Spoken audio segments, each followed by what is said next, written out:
So ayun nga guys, papakita ko sa inyo ang magandang product ng Japan.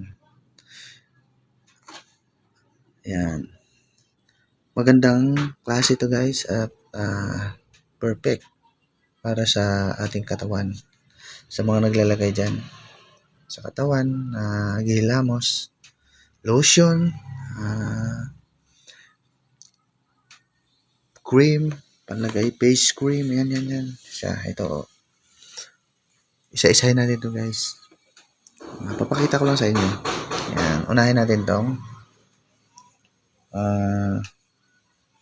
face cleansing gel. Ayan. Ito yung mga panghilamos. Ito naman, iba-iba yung flavor niya guys. Ito naman, cleansing milk naman to. Para sa mukha, panghilamos.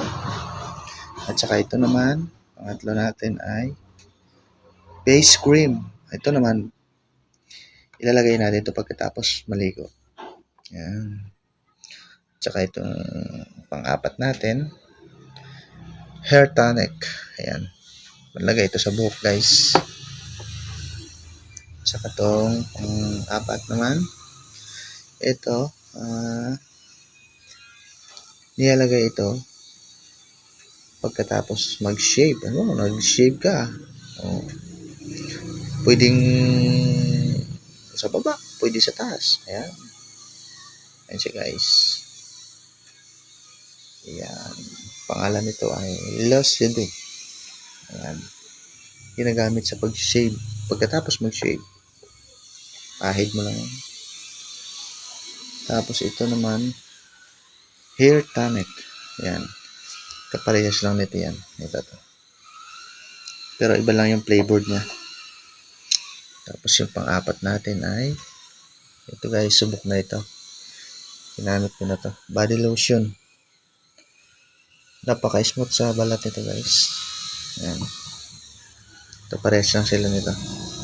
Tapos pang lima natin ay pang-anim. Ito naman, lotion tonic. Ibig sabihin, inalagay ito pagkatapos maligo. Ayan. Ang gaganda ng mga product na to guys.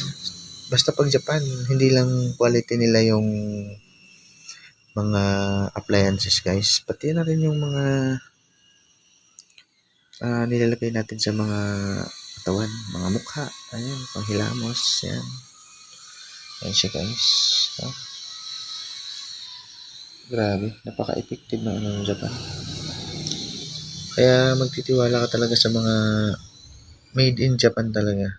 Ayan. Hindi kagaya sa made in China, naku po. Pwede kang mga lubot doon. Pero ito, subok na talaga yan.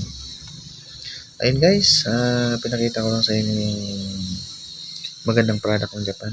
Talagang nabibilib talaga ako sa produkto na gawa talaga ng Japan mismo. Yan. Okay guys, thanks for watching. God bless.